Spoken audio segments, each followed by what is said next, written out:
Welcome, everyone. This is part four of the Engagement and Empowerment series of the APA Asian and Pacific Islander interest groups. We are very excited to have panelists that represent the Japanese, Korean, and multi-cultural Asian cultural ethnicity.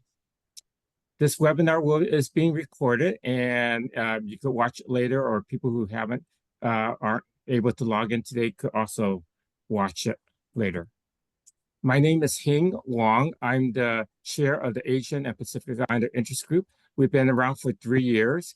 Our goals are to bring together Asian and Pacific Islander planners and to assist them in their career development. We also discuss issues affecting Asian and Pacific Islander communities. And so you do not need to be Asian or Pacific Islander to be part of this group. To join this group is completely free. It's a free membership. Just fill out the survey that you see right there. We'll also copy it in the chat function. So for those who are not a member yet, feel free to become a member. And it's completely free. We also have a website, apiplanning.org, which has all of our webinars recorded, as well as our newsletter and other information. This webinar has already been approved for CM credits. It's 1.5 CM credits and 1.0 equity credit. As I mentioned earlier, this session is being recorded. If you have comments or questions, please fill that out in the chat feature.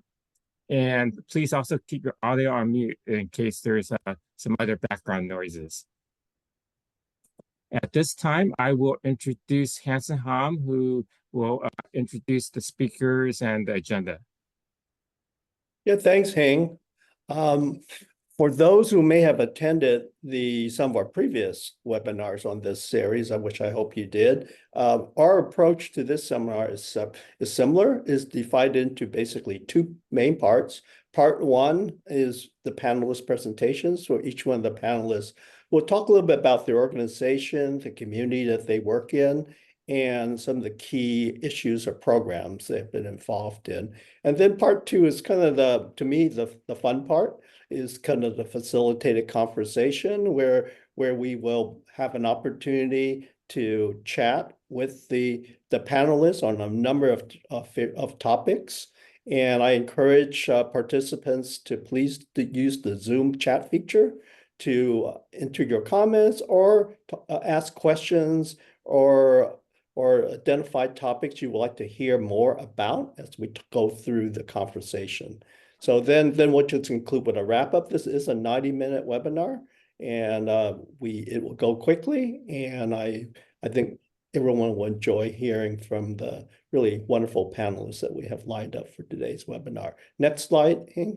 So we'll be introducing each panelist in greater detail right before they provide their presentation, but I wanted to let you know that we have four wonderful panelists. It represents a wide, different communities throughout the United States, and they have a wide variety of expertise, and what their organizations do is also quite diverse. So it should be, I think, will be a very interesting discussion. Moderating the sessions myself and Cindy Ma, and so we'll be co-moderating the session, introducing the speakers. So next slide, Hing. So a little bit of background on the webinar series. As Hing mentioned, this is the fourth and the last webinar of this series. But this webinar series, the goal is recognizing that API communities really have a growing presence, a strong presence in many communities. And there are organizations that provide essential support to both established and recent immigrants. I've been particularly impressed with a learning experience for me to hear about what these organizations do and the really impressive leadership that's out there in the community. So this is our opportunity to showcase the work of the various API organizations and communities. We also recognize that sometimes the work and recognition and the political representation of these groups are are underrepresented and needs to be better represented. And many times are misunderstood. So that another objective of this webinar series is really to enlighten planners as well as broader audiences regarding what API communities are about. So 3 key objectives of the webinar has been to profile primary issues facing API communities. And we recognize that these communities are not monolithic. So we want to certainly highlight the commonalities, but really understand the different cultural and ethnic differences between the different communities. We're really pleased that we've been able to feature community leaders and subject matter experts to discuss the unique and shared experiences facing these communities. And finally, community engagement and empowerment is a key theme of these webinars. And we take the opportunity to explore different approaches to increase the participation of API residents and businesses in all the decisions that affect their communities. So next slide, Hing. Next. There we go. So this is just a summary of the communities that we have highlighted through our webinar series. And you see that there's a very diverse group of communities from throughout the United States. There is an emphasis on California just because a lot of API communities have not originated, but have formed in California. But certainly there's a lot of API communities throughout the United States. For this webinar, we're featuring the Korean community in Chicago, Illinois, the Japanese community in San Jose, California, and a multicultural or multi-ethnic community in Albuquerque, New Mexico. Next. So we're going to start with part 1, which is the presentations, and I have the pleasure of introducing Pamela Yoshida. Pamela Yoshida is the co-president of the Japanese Community Congress of San Jose, or short JCCSJ. She's also project manager for MBA Architects. So JCCSJ was formed in 2001 as a nonprofit organization to coordinate California's SB 307 grant funds. This grant provided funds to preserve the history of the last 3 Japantowns in the United States. The JCCSJ board is a volunteer board comprised of business owners, property owners, nonprofit organizations, and members at large. And Pam became the co-president in 2020 at the start of the pandemic. So a wonderful time to jump in to the frying pan, and has led the organization through the challenges of pivoting while maintaining the initiatives of the organization. Pamela will discuss further the goals and programs of her organization during the presentation. A little bit more about Pamela. Well, when she's not volunteering, she is currently the project manager for MBA Architects in San Jose, where she manages projects such as the Japanese American Museum of San Jose, as well as affordable housing and small commercial projects. In 2001, she became a founder of a small business down in San Jose, Japantown, Nikkei Traditions. So she's obviously very invested in her community. As a co-owner and buyer for the store, she enjoys promoting products that reflect the cultural heritage of Japan and Asia, with a contemporary emphasis while expressing multiculturalism and diversity. And today, her store products reflect the cultures from Japan, but also from the Philippines, Korea, and China through children's books. So Pamela, kick off our presentation. I know you have a wonderful one prepared. Okay. It's the wrong slide. It's good. Need to. Oh.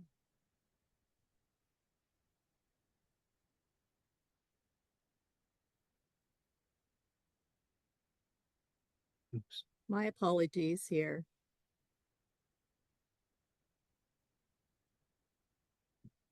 We're getting a preview of your slides. We're almost there. Okay. So I'll be giving you a brief history of San Jose Japantown and the projects of Japantown Community Congress of San Jose, also known as JCCSJ.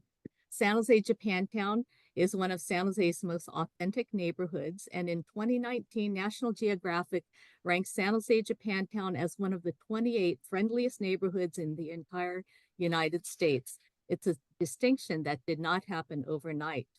In 2025, San Jose Japantown will celebrate its 135th anniversary, and it's adjacent to one of 5 Chinatowns, sites in San Jose built during the late 1880s that no longer exists.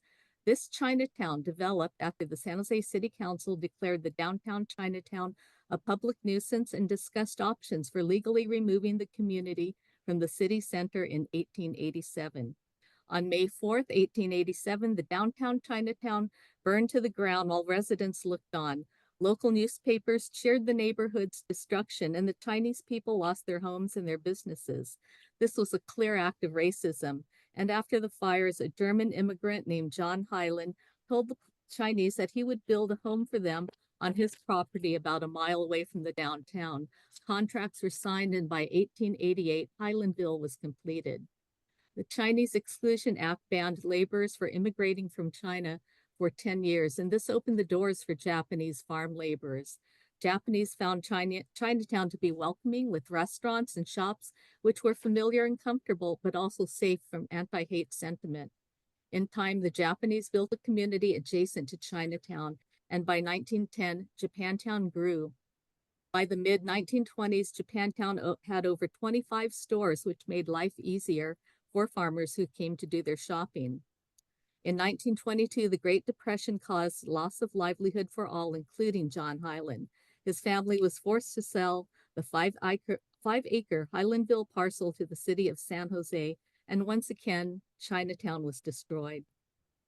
By this time, more Japanese moved into the area and created a robust Japantown. There were hotels, retail, etc., as well as entertainment. And in 1942, the Executive Order 9066 forced all Japanese and Japanese Americans on the West Coast into incarceration camps.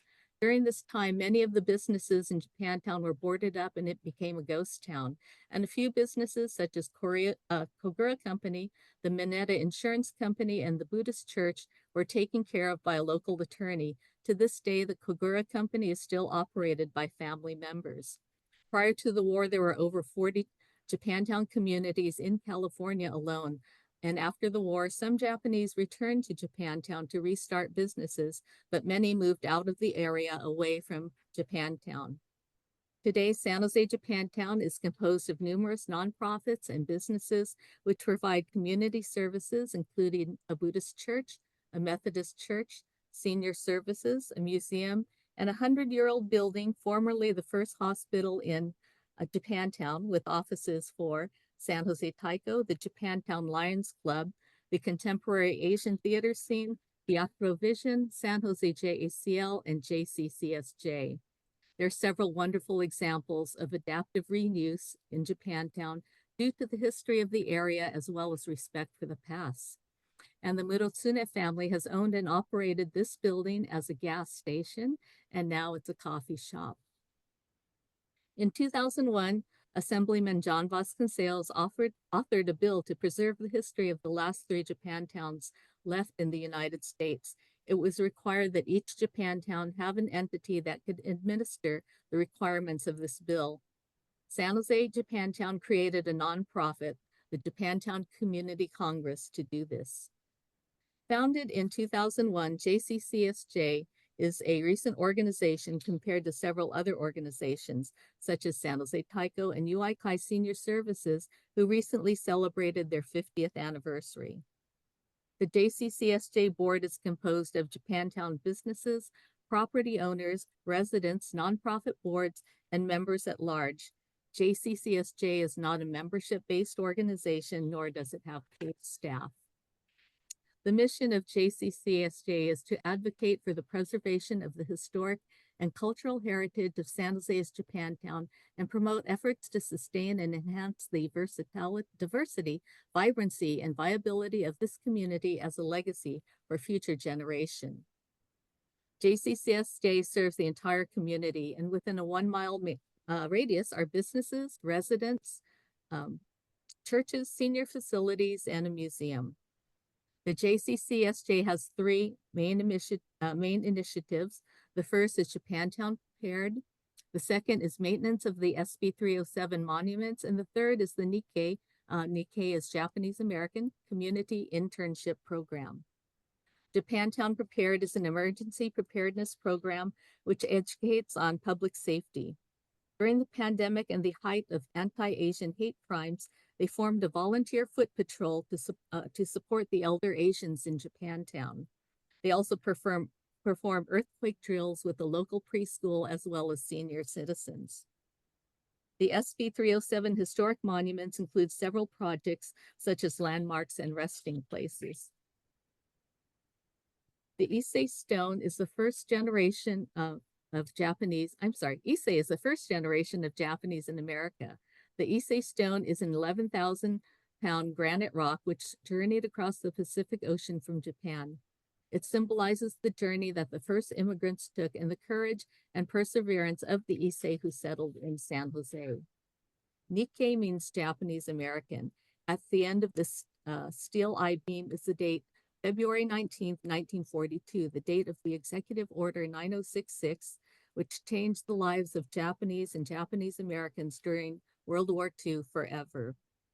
Issei voices are the values that the first Japanese brought with them from Japan, such as gaman, which can be translated to as persevere. There are over 24 historic granite benches which denote a business, individual, or an occurrence in San Jose Japantown history so that we do not forget. Ikoinobas are places of respite, and there are 5 scattered throughout Japantown in these locations. The San Jose Buddhist Church, Ikoinoba, is granite and signifies the cultural heritage separated from Japan. At the Methodist Church is a circular redwood bench on a concrete base to signify community, and the redwood is from a singular tree. The bench at the Japanese American Museum incorporates inverted steel buckets to support a wooden slab, and it represents agricultural roots of the early Japanese migrant workers.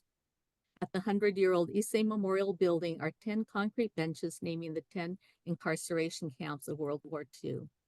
And at the preschool are playful concrete building blocks to represent festivals and play.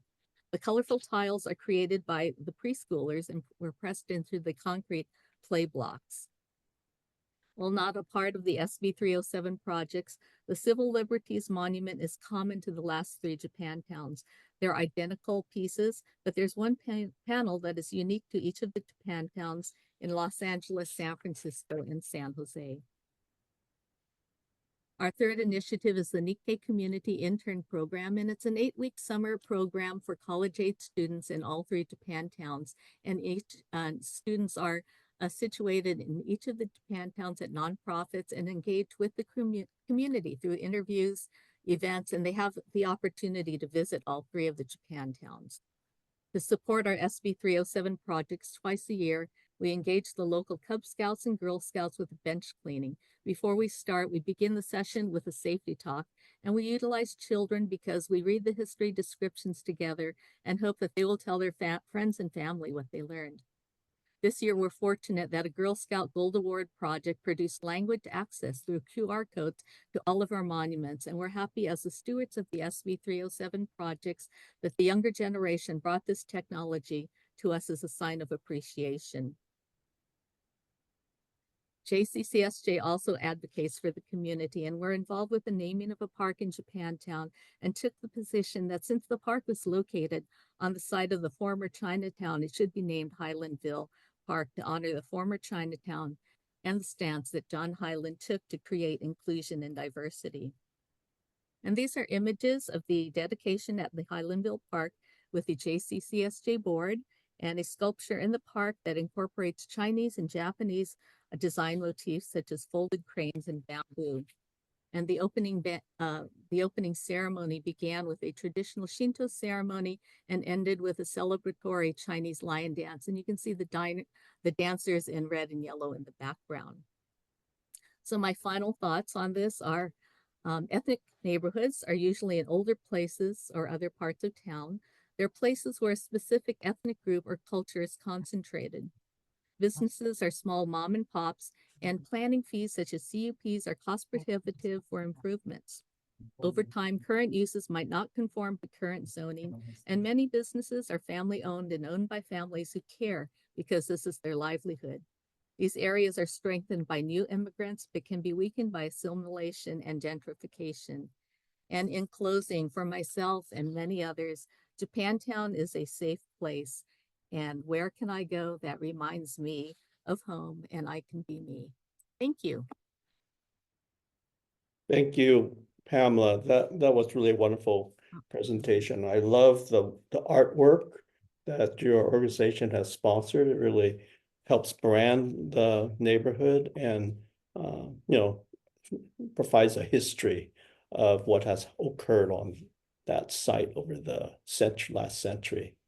Thank you. And we'll hear more about the programs of JCCSJ during our moderated conversation.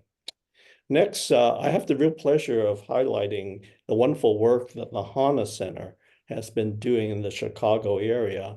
And with us today is Danae Kovac, who's the executive director of the HANA Center.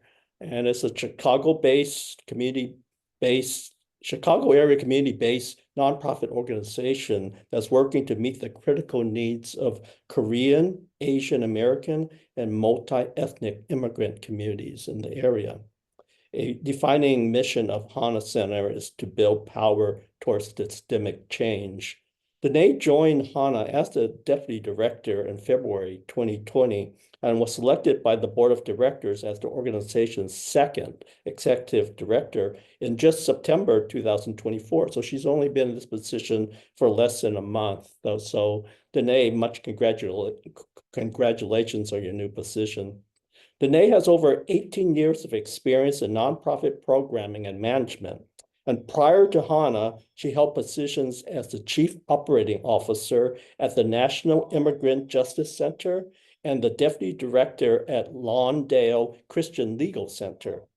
She currently serves on the leadership board of the National Immigrant Justice Center and is an advisory member of the Korean Adoptees of Chicago. Danae has been an active member of the all-women's, multi-generational Korean percussion Pungmu group, or the Wuri Soraya. Hopefully I didn't butcher that too much, or translated our voice since 2020. And she received her BA in sociology from Wheaton College. So Danae, welcome, and look forward to hearing all about the HANA Center. Yeah, thank you so much, Hanson, for that very generous introduction. And thank you for inviting me to be with you all tonight and share more about HANA Center. You can go ahead to the next slide.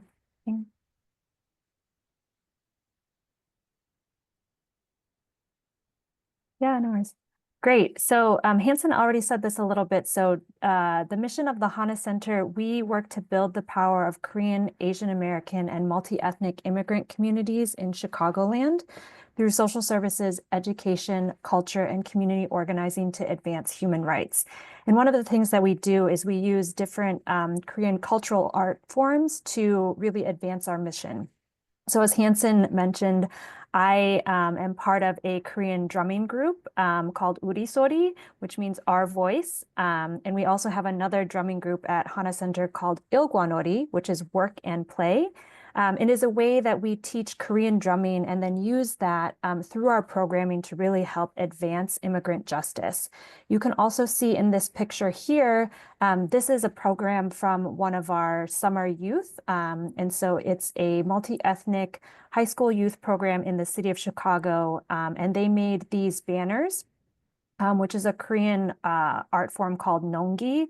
So these banners traditionally are used at all sorts of celebration, cultural festivals, protests, things like that.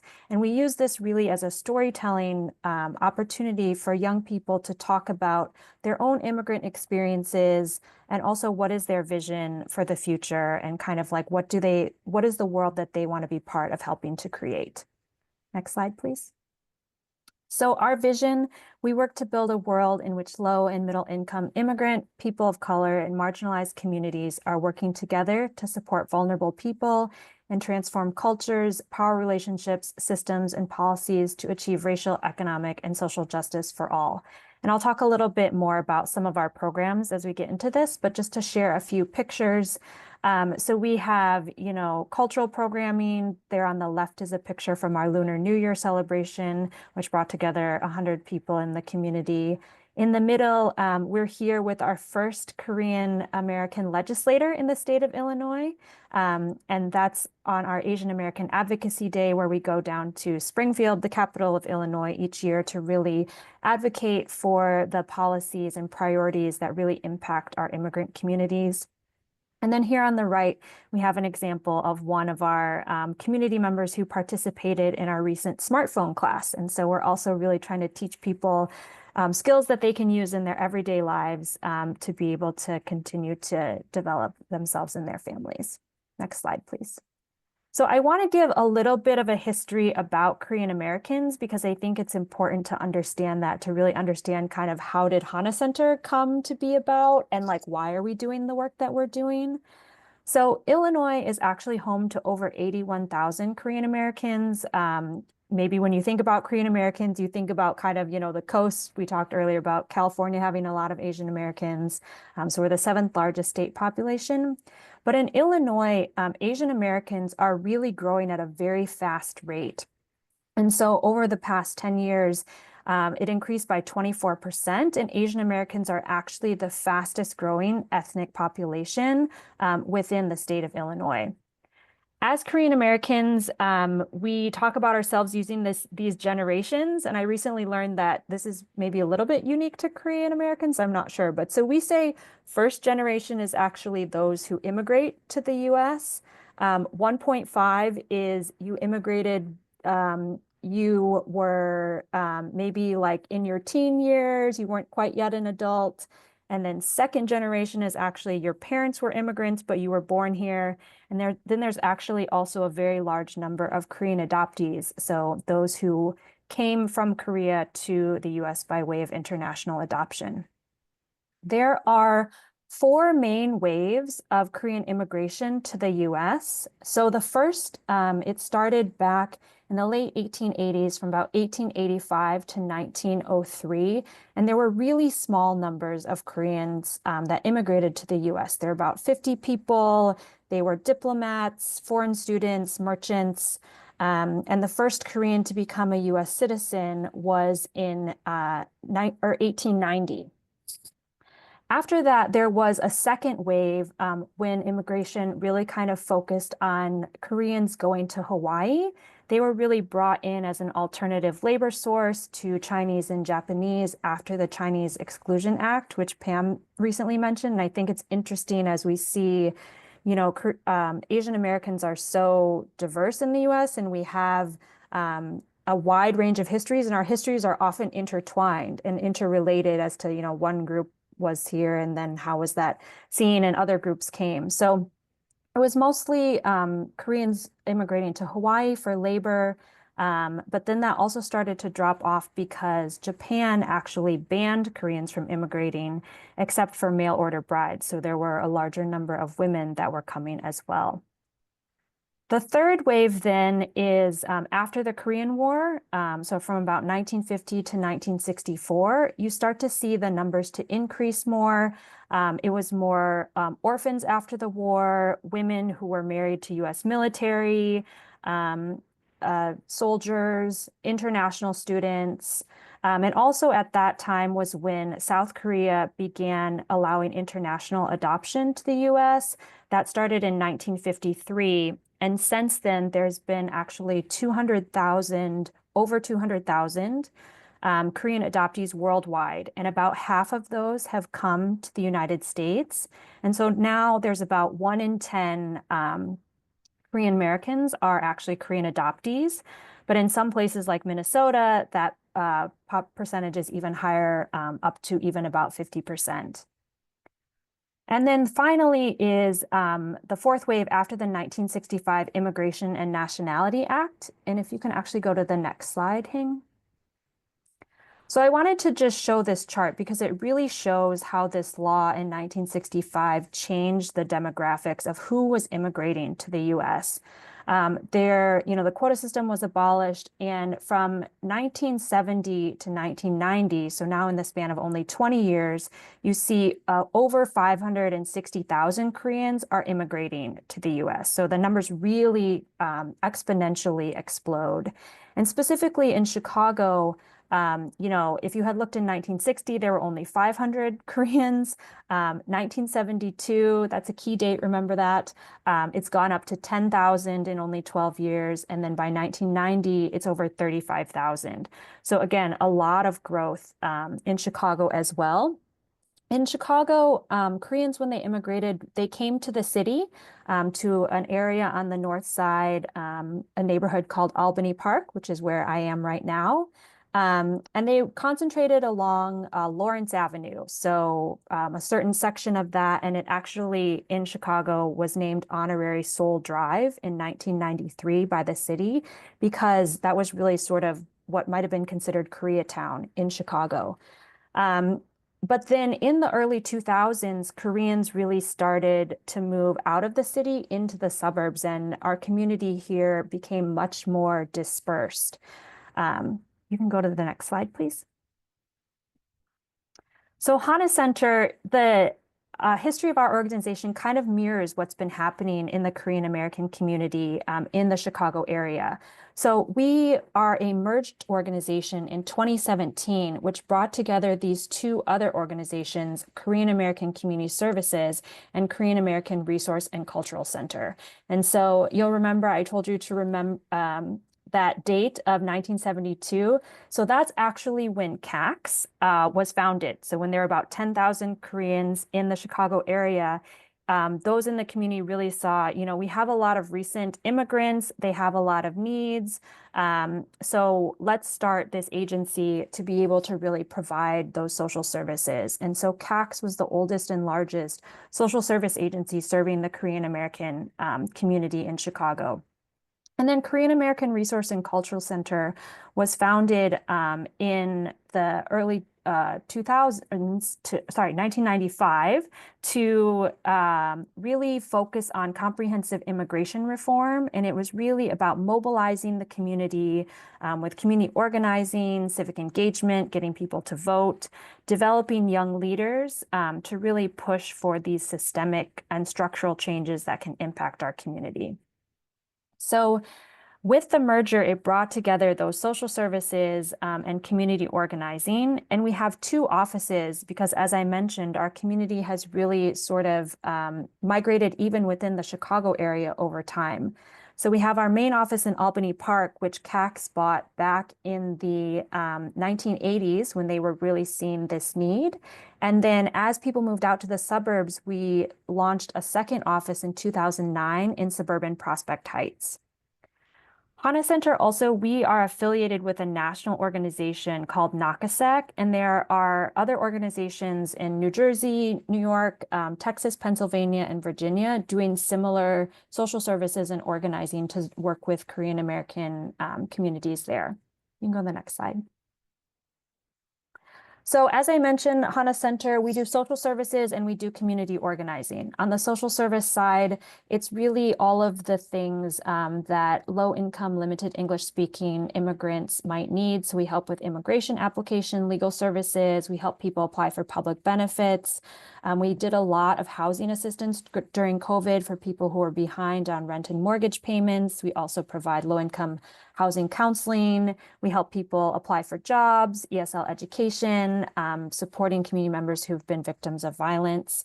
In all of our social services, we provide in English, Korean, and also Spanish, because in addition to the Korean American community, we're also serving a lot of Spanish-speaking Latinx immigrants because the demographics around where our offices are have really changed over time. On the community organizing side, we're doing civic engagement. We're actually doing a lot of that right now, calling people, get out the vote. As you know, we've got an important election coming up. We do cultural arts programming, as I mentioned before, youth empowerment, leadership development, and advocacy. And that's on the city level, the state level, and the federal level as well. And we're also doing some racial justice work in our community as well. I know that might be one of the topics that we talk about in the discussion. So happy to share more about that. Next slide. So our big campaign we call Citizenship for All, and it's really that we envision a world where immigrants can thrive as full citizens without fear of deportation or family separation. That, of course, includes a pathway to citizenship, that legal documentation that immigrants need to be able to do certain things in this country, but it's also recognition that we all need things in addition to that to build thriving families and communities. And so it's things like affordable and quality healthcare, housing, education, clean environment, all of the things that we all need for ourselves and our families. And it also recognizes that just being a citizen here in this country doesn't mean that you have full access to what you need, that there is still systemic racism in the history and present day of this country. And as immigrants and as people of color, we want to be in solidarity with other communities to work to end that in this country. Next slide. So just a few ways, if you're interested in getting involved with HANA Center, happy to connect with you here, happy to, hopefully connect with you after this as well. There's lots of ways to volunteer, especially if you're in Chicago area or Illinois, and get connected. And I think if you go to the next slide, there's all of our contact information to be able to stay in touch with us. So thank you so much.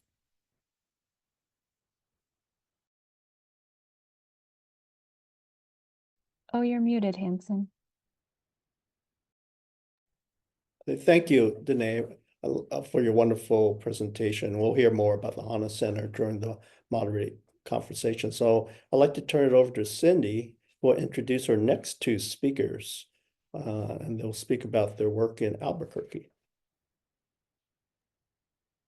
Great. Thank you, Hanson. I know one of our two speakers just got back, so hopefully he can log on. Well, he's been on, but he was in the car and he just got back onto his computer.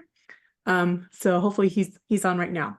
So it's my pleasure to introduce our next two speakers. The first one is Christelle Ciarza Moon. She's the owner and CEO of Ciarza, a public relations and marketing firm focusing on innovation, creation, and creativity. She is also the volunteer executive director of the Asian Business Collaborative, ABC, which she also founded to support Asian business owners. To date, ABC has provided advocacy and support to over 300 Asian-owned businesses in New Mexico and Texas. Christelle has been working closely with Richard Pierce on the efforts to plan and create the Multicultural Center in Albuquerque, New Mexico, which you will hear more about soon. If you can go to the next slide, great. And also here with us today is Richard Pierce. He is a project manager with Anthropopulous, a planning and landscape design firm in New Mexico. Besides being an avid coffee roaster and a project manager, Richard is currently pursuing a Master of Community and Regional Planning from the University of New Mexico. He's been working closely with Christelle on the Multicultural Center project, providing his expertise in community-based planning and landscape architecture. So it's a real privilege to have them both here today to represent New Mexico and share with us the project they are working on. And I guess I count for being a California Asian. I was yes born in San Francisco in Daly City. So what we're going to do is we're actually going to have Richard start off. I'm grateful to be in this community with you all. I just wanted to say this very loudly and very proudly, like we're so grateful for Richard being such an ally of the Asian community. So I will go ahead and let him take the lead on this part. Okay. And hopefully my audio is working because I didn't get to test this computer before we got on. So sounds great. Sounds good. So as you may be able to tell, I am one of those folks that Hing invited who is not Asian to join the group. And we'll go ahead and do next slide, and I'll jump right into the project. So as far as the project goes, we have roughly 65,000. That's the estimated Asian population, Native Hawaiian population here in New Mexico, which is a very significant and very fast growing population. For Bernalillo County, where we're located here in Albuquerque, we have an estimated 40,000. That's the official count. The unofficial count gets up to closer to 50,000, which, you know, listening to Hannah's work, where 85,000, you know, Koreans in one city, we are in a very different situation.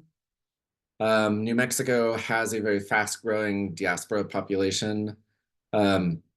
We've had Asian community members recorded in New Mexico as far back as the 1860s, here in Albuquerque and out in Gallup, New Mexico, which was a major railroad hub. So railroads basically brought Asians into New Mexico for the most part. For our project that we are working on, the first recorded attempt by the Asian community to get the city of Albuquerque to work with the community on a cultural center was in 1984. So this project has been in process for 40 years as of this year. There's been 3 separate attempts after that first attempt in 1984, mostly in the early 2000s and 2010s, to move forward with a cultural center. They all stalled for various reasons. In 2019 and 2020, a 4th planning attempt began, this time with state funding instead of just city funding, but ended up getting put on hold due to the COVID response by the state. And up to this point, for the most part, all of the attempts have been for a multicultural center. That 1984, the first record that we have of an attempt, was brought forth by the Korean business community that was here in Albuquerque. And since then, it's been various groups. After the COVID response that the state had, the project focus shifted from strictly being a cultural center to also being a social and community service oriented center. So if you'll notice in the title for the project, it's not a cultural center. We just list it as the Asian Pacific Islander Native Hawaiian Center. So that way we're not trying to, basically, as you'll see later in the slides, we've got an equal footing in both areas. So go ahead and next slide. So we were brought in, we got invited to look at the project nearly 2 years ago. And in December of 2022, we interviewed our firm, Anthropopulous, was actually we were with another firm called Groundwork Studios. So you'll notice on like the survey invitation that you see on the screen, that it says Groundwork Studio. We recently became Anthropopulous. And next slide.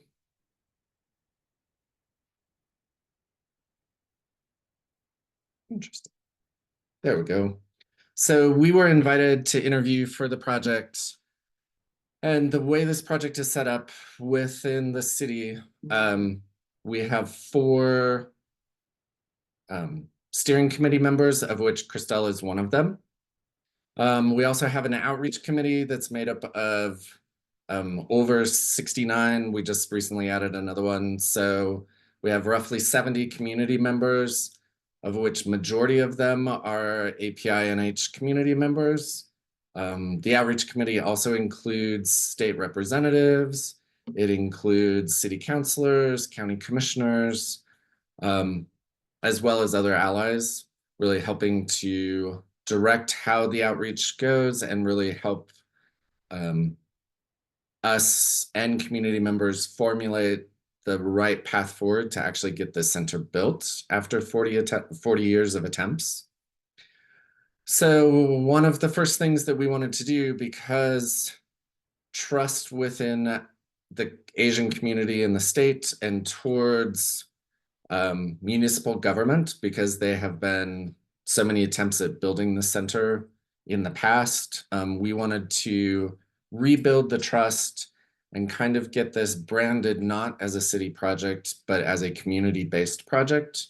So we went through the first 6 months was really helping strategize, build out community strategies, and build out this branding. And we used OPI businesses to do the branding. Once we had the branding, we were able to focus on translation. So unlike other groups that you've heard where there's a dominant ethnic group, we actually have a number of ethnic groups, and we don't have a dominant one. Currently, the Filipino population is the largest, but 2 years ago, it was the Vietnamese population. And before that, by about 2 years, it was the Korean population. So we have a lot of fluctuation. We also define the community itself has defined Asian for this project as including West Asian, Central Asian, Southeast Asian, South Asian, East Asian. So more or less including diaspora populations. We're looking at 3/4 of the planet is encompassed in this. And so our outreach, looking at different cultural aspects of outreach, using the outreach committee, we settled on 14 languages. So all of our outreach materials that are paper or physically based, including the survey, are all offered in 14 languages. Those include Pashto, Thai, and then kind of the typical ones you would expect of Vietnamese, Mandarin, Cantonese. We've got Farsi and Arabic as well. So when we went looking to present it as a website and build out a story map type website situation, we were unable to find platforms that could handle more than 8 languages that were not also super crazy expensive. So we went back to the community and said, hey, we can only do 8 languages. What are the 8 languages that we need? So majority of this, again, is very community driven. It's not us top down making decisions. So far, we have participated in 17 community events. We did a lot of boards where people can vote, people can write in, to get people used to having non-Asian members of the community asking questions of the Asian community. We really introduced like tell us your heritage on this pushpin map if you want to. We set up a graphic that showed how you take a community idea all the way through all the steps over basically a 10-year process to get it to a final result. So that's some of what our outreach has looked like. Go ahead and next slide. So I'm going to start the case study discussion, and then I'm going to hand it to Crystal to kind of talk about how the case studies really match what the community needed. So again, because we don't have anything similar in the state from an Asian perspective, we felt it really important to look at case studies. And the case studies that we chose were centers that were not strictly a cultural center, but also included the social services. And so also across a diverse range of area. So there are Pacific, there's Northwest, and then into Texas. We did have 2 that we looked at or 3 rather, in New Mexico that are specific cultural / social service centers. The Indian Pueblo Cultural Center, the National Hispanic Cultural Center, and the South Valley Economic Development Center, which really feed off of some of the ways that we want to incorporate cultural and social service programming. And Crystal, do you want to talk about the board and where we're at on some of that? I'm going to cover some of this part stuff too. Sure. I can blow through that. Okay, great. So, first off, one of the things I didn't get to mention when Richard was on this part of the presentation, where he said we were chosen, we as in Groundwork Studio, now Anthropopulous. As an Asian American and a daughter of, two Filipino immigrants, I think one thing that's really important to note is that he said it himself, right? You have to establish the trust. And a lot of these conversations that we're having in this particular webinar, where we're talking to folks that are in the API community, one of the things that's really fascinating about this relationship between Anthropopulous and the Asian community is the fact that we are so, so grateful that the city trusted us to find the right planning team. And Richard knows this. They were actually the second planning team. The first planning team wasn't inclusive enough. They weren't willing to go through the meticulous outreach in terms of translating all this information. They were explaining census data to us. They were just using surface level information. But we were so impressed with the way that Groundworks and Anthropopulous was so thorough to establish the trust among the Asian community. And in fact, most of the community didn't quite understand to take the survey to get to this point that we're at right now with the case studies and this demographic information. They were very hesitant to take the study until the middle or the end of our timeline. The goal was the project started in July of 2023, May of 2023, or May of 2024 was really when we saw the massive uptick of surveys where we finally got to the goal that we needed. So I think that's important for planners to know that, if you are looking at inclusive planning, it really is important to find, trusted individuals, not just individuals within your community and your culture, but also trying to find people that are trustworthy. And Richard and the team really hit that mark. So once the demographic data really came in, one of the things that was really fascinating for us was how thorough pieces are. And we as an Asian community are still a little skeptical to a certain degree, not a lot, but a little, saying like, is our data skewed? Did we find the best representation? Most importantly, did we do our due diligence? And one particular slide that's really critical to take into consideration was, once this data came in, once the building is built, what actually goes in it? Because our elders were saying, we need a cultural center. Well, that's great. But what happens once that center is built? And so we didn't think about that as an API community. And so that's why we're really grateful for this particular slide, because some of the partners, including the Asian Business Collaborative, are partners that were at the table already, but they were hesitant to put their full involvement into the center until it was verified that they needed to put like the HANA project was really great because you already knew your community and the community had already responded as to what they wanted. But we didn't know, especially since we had multiple different cultures that wanted to come to the table, and we had to look at the resources that needed to be put in. So, for example, New Mexico Asian Family Center said, if the center's built, we can't run it on our own. My organization said the same thing. If it's built, we can't do it on our own. So luckily, the data that the planning team put together showed it's a little bit of everybody involved. And because it's a little bit of everybody involved, that's when we knew that our combined social services, our cultural programming services, and our social programs needed to really be all encompassing.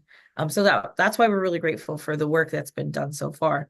Now, this is the exciting part, that as a client, which some of you may be client facing or may be planners yourself, this is the part that made us emotional. It made us emotional because we realized it can actually come to fruition. And like Richard was saying earlier, we were really hesitant to admit that, we knew that our elders wanted this and they were promised so much from the city. but this made it feel like it was real. And I think, I don't know tactically how you all do your work. I'm a PR person turned executive director, so I'm a little bit different when it comes to my tone and the way that I treat projects like this. But this to me made it real. It looked like a floor plan at first. And it looked like a floor plan at first, and we realized, no, this is just the spatial understanding of programming. We said, okay, that's fine. This still made it feel real, right? We realized that after what the community needed, we needed recreation space, we needed festival space, we needed a lobby, a gift shop, the learning kitchen, which thankfully ABC, after we had gone through this, or as we were going through this process, we realized that we could get funding from the SBA for a learning kitchen and community spaces, gathering spaces, etc. So I think, for all of us that we all work in our communities of color, and all of us work in our communities that serve an Asian community, this speaks miles, no matter how it's translated. It's easy to understand. This is where you meet. This is where you eat. This is where you gather. This is where you pray. This is where you behave in certain areas. And so it was really exciting to see this, because while the project's not over yet, our organization realized not only this is what the center is going to look like, but we also realized, thanks to their help, a new nonprofit needs to start to help plan, fundraise, and organize what goes in the building. And so that's where ABC is kind of playing a part in the whole project, right? Because we're all part of nonprofits, and we want to make sure there's no mission creep. We felt like this is very much within our purview, because out of these elements, about half of them really are relevant to ABC. But it also verifies the fact that our nonprofit shouldn't be taking the lead. Myself, I volunteered to kind of help move things along with Richard, give him the answers that he needs, the connections that he needs, be that client, yes or no. But really, Anthropopoulos and Richard's team really did the lift for the Asian community. So we're really grateful for that. I know our time might be a little bit up, so I'll turn it back to Cindy. And Cindy, I don't know if you saw my message. I'm happy to pull up the full presentation and get that started for you, and then drive if that's what you'd like for me to do. So Yes, great. Thank you, Christelle. Thank you, everyone, for staying with us as we work through that photo bombing. And interestingly enough, before, when we were setting up, we're like, hopefully this doesn't happen, and maybe we jinxed ourselves. But yes, so thank you to all the presenters. I want to give an opportunity for anyone in the audience to ask questions. If they have it, please put it in the chat. If I don't see anything come up in the next minute or so, we'll go ahead and lead into some of the moderated questions that we have for the panel. But I just wanted to make sure nobody in the audience had any burning questions you wanted to ask of our panelists. And please have questions. Yeah, because I still need to download the presentation, but I have it right now. It's number 4. So okay, yeah. And we Hanson, will we share the presentation with people if they're interested? What the Like the PDF? The full recorded presentation will be posted on the website. So okay, you'll see the PowerPoint. I don't think we can talk about it, but I don't think we've kind of shared the PowerPoint separately. But certainly the recorded presentation will be on the API website. Okay. Well, I don't see any questions in the chat. But so I'll just get started. So to all of our panelists, and it's okay, Chriselle, you can take off the presentation. We'll just keep it to our faces. Yes, thank you so much. So around the theme, or one of the webinar's themes, right, is around empowerment. So visibility and representation of the API communities in the city's political infrastructure is an important goal of all the organizations here today. I'm curious to hear what has been some successful strategies for increasing the political voice of the API community, and what have been some major barriers. You all kind of talked about some strategies and initiatives specific to projects, but are there other things you can share about increasing the empowerment of those you serve in the political sphere?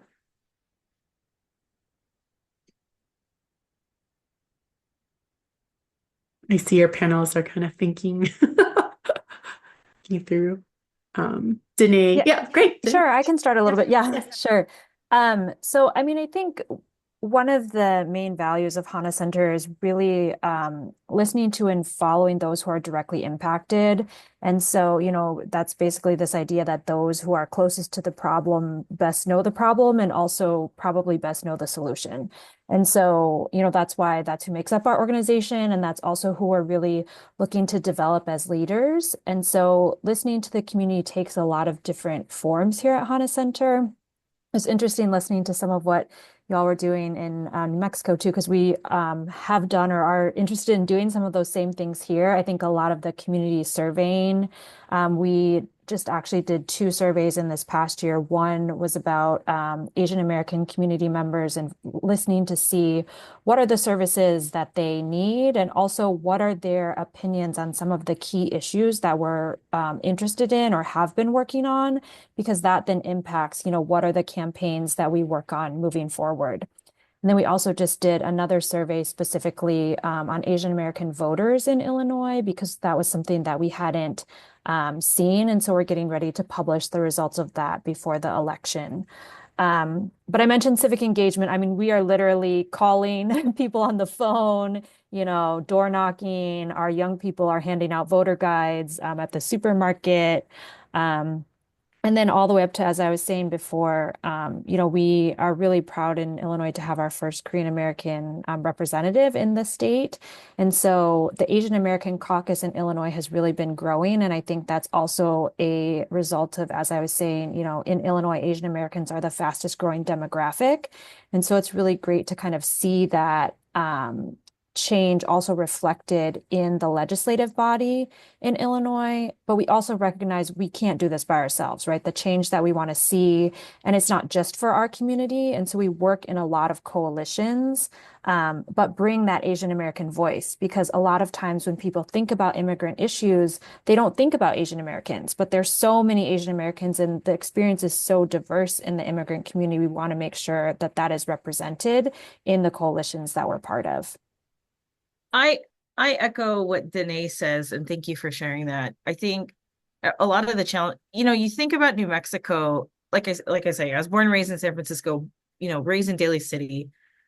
When I came to New Mexico, there was only like 5 Asians. Like my dad literally had to Google Filipinos in New Mexico to find other Asians because he thought they weren't here, right?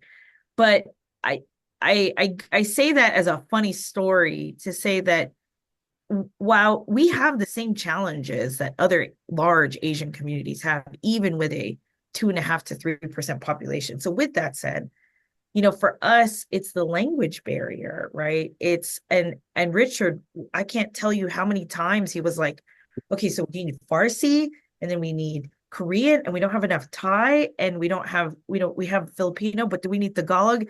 And this Tagalog translation sounds like we're yelling at people. And so the language barrier was honestly one of the most difficult parts, not only for Richard, but also for us as an Asian community, because we think, well, Filipinos are everywhere. So they're the largest group. So just do it in Filipino.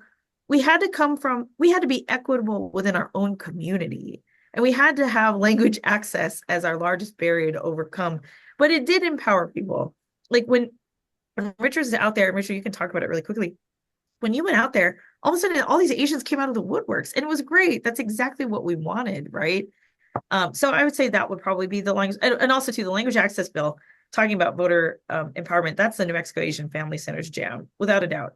And so the New Mexico Asian Family Center, they were constantly getting their groups together and really like getting their information out there, but then everybody else started to come in and come from the woodworks to help out. Richard, I don't know if you have it. Yeah.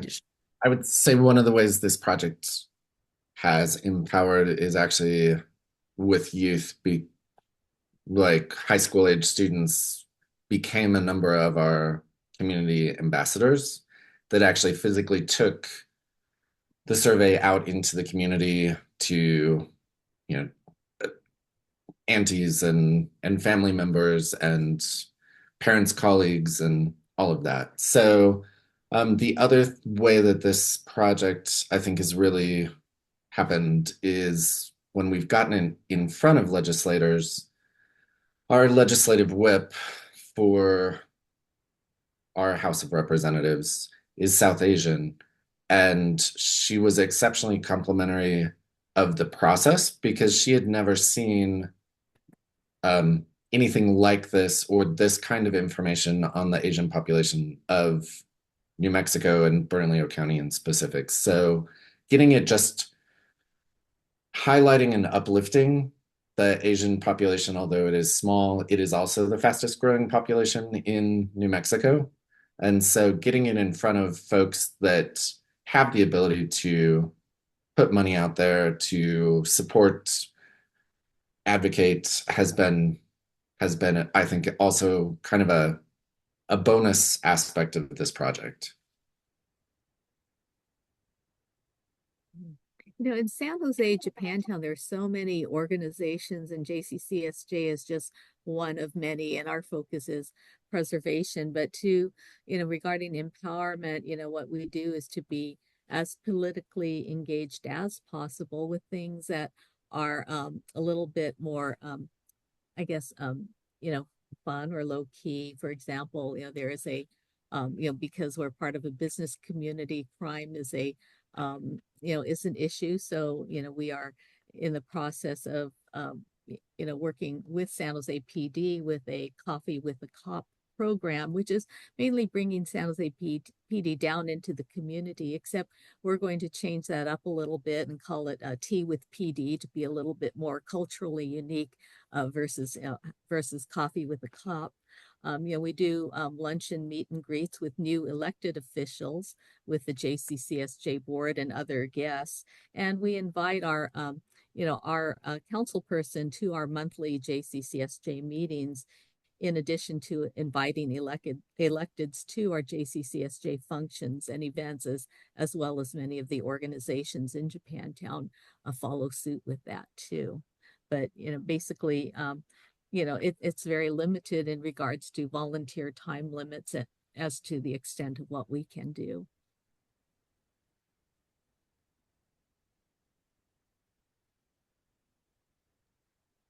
Great, thank you. I love hearing the variety of approaches that all your organizations are taking.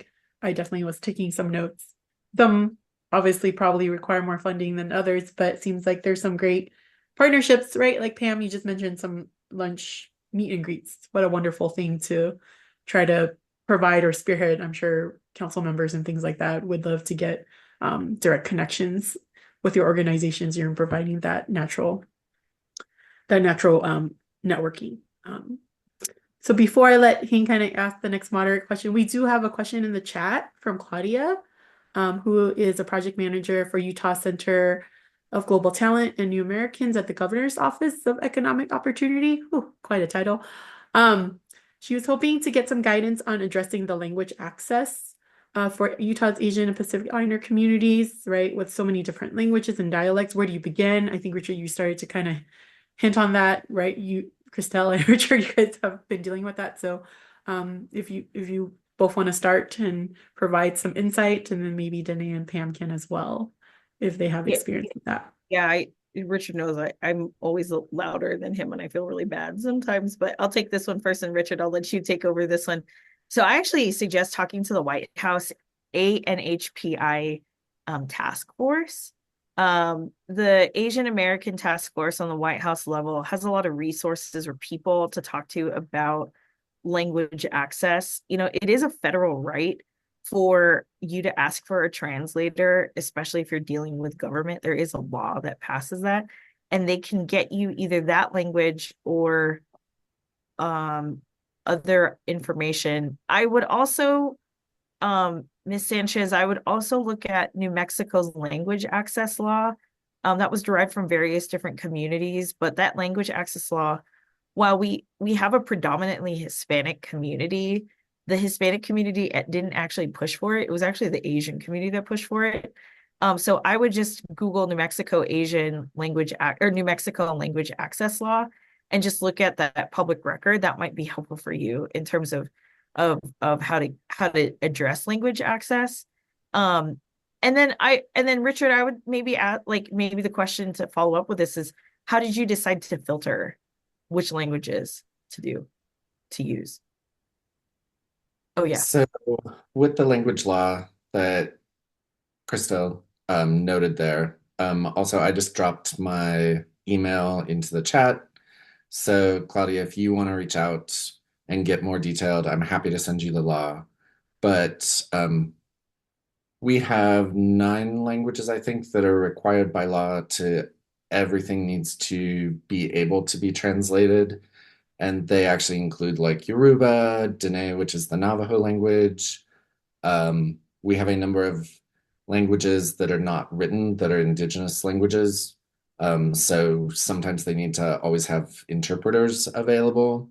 So we kind of use that with the 3 Asian languages, which are actually, I think there's 4: Vietnamese, Japanese, Mandarin, and Korean, I think, are all included. Korean may not be included in the law, but we use those as a start off point, and then we started talking to communities. So initially we had the 12 languages that our outreach committee came forward and said, hey, we need this. But then when we started putting up flyers and we would go to particularly like a South Asian grocery store, and we had Arabic and Farsi, but we didn't have Hindi and Gujarati, they were questioning like, well, why don't you have these?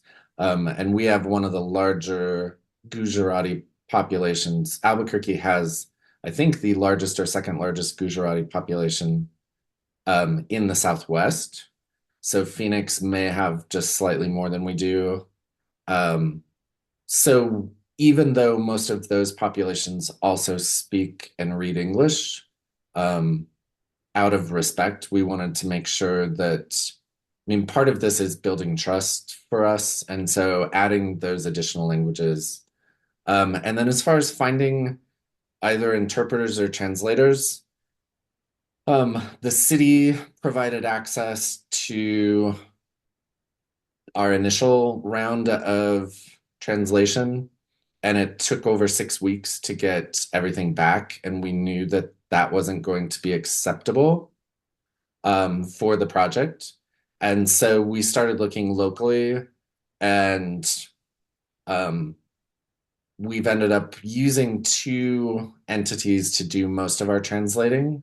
And for the most part, we have certified translators, but we also, if there were not using a certified translator, then we have a system built where an official translator does the translation and then it goes past another human. So we're not using any AI to do our translating.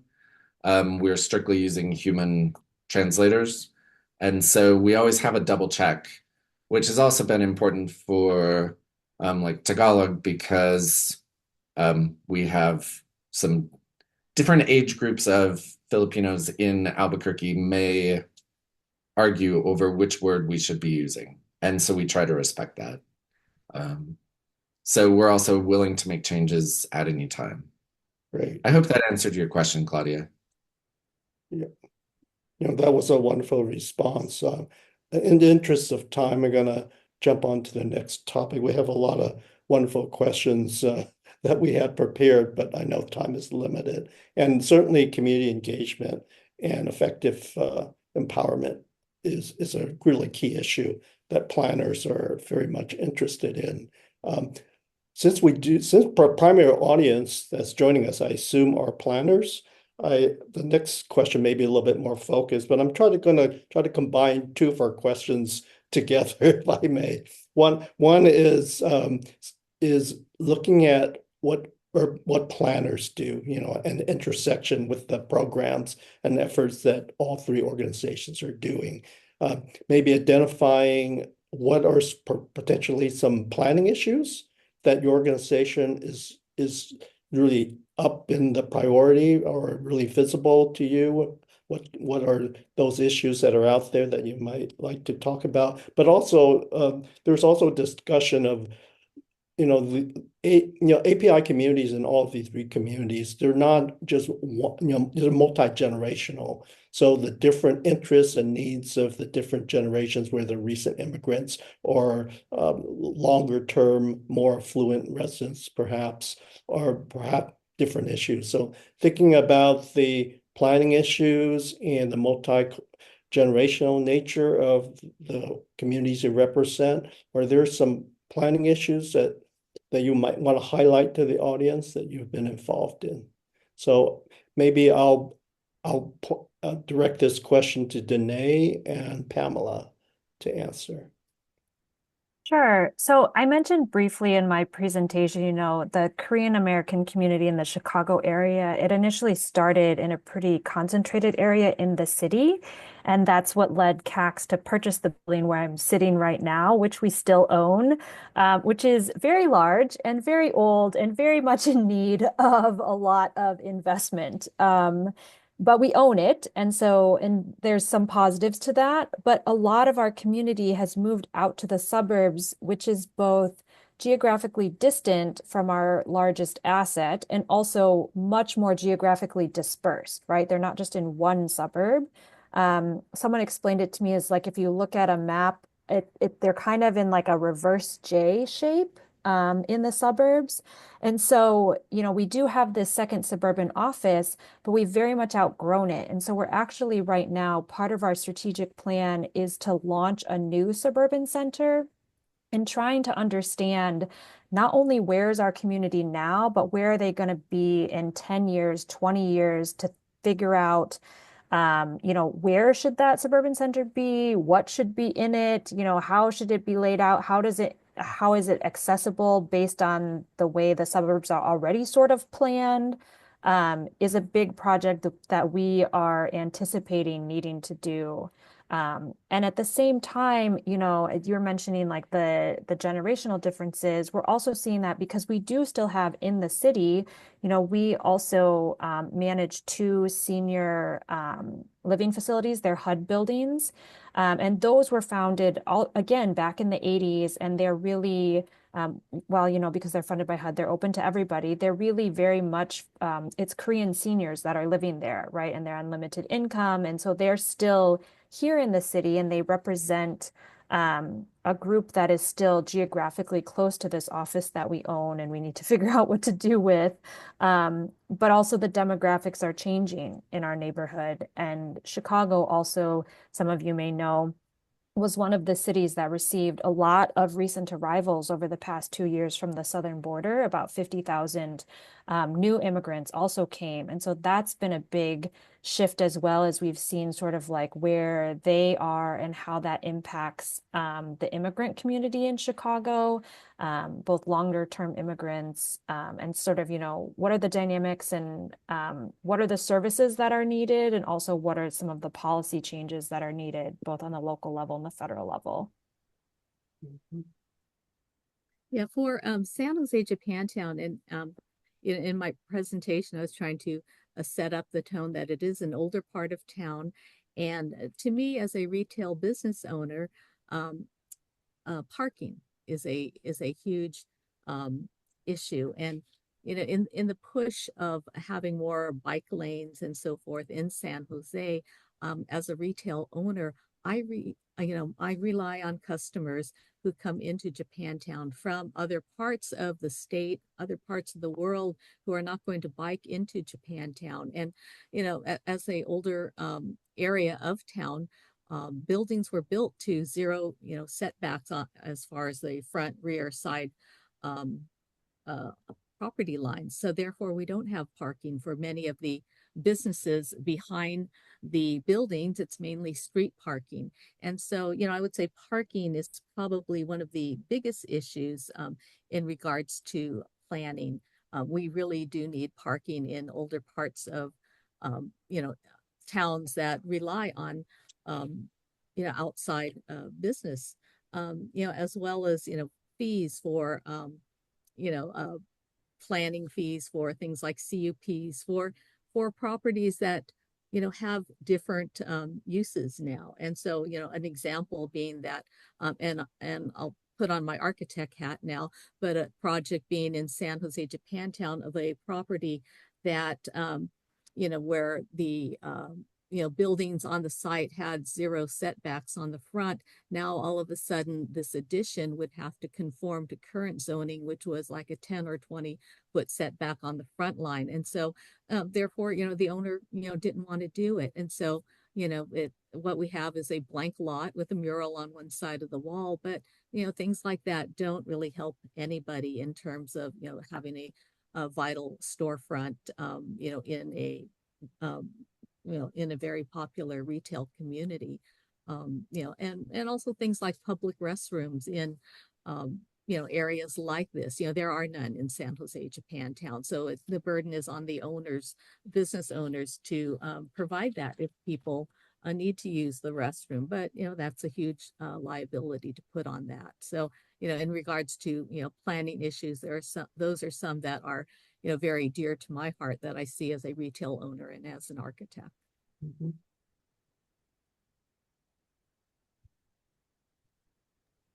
Okay. Hanson, should I close now? Yeah, well, first of all, I just want to say thank you very much for our panelists. They're really stimulating, wonderful presentations. I learned a lot. It's kind of applause if you can hear it. And I also want to thank the attendees who took the time to participate and register for this webinar. Hopefully you might have attended some of the previous webinars. They're all recorded for your perusal should you be interested in looking at the past seminars as well as looking at this one again. But I'm going to turn it over to Hing now for concluding comments.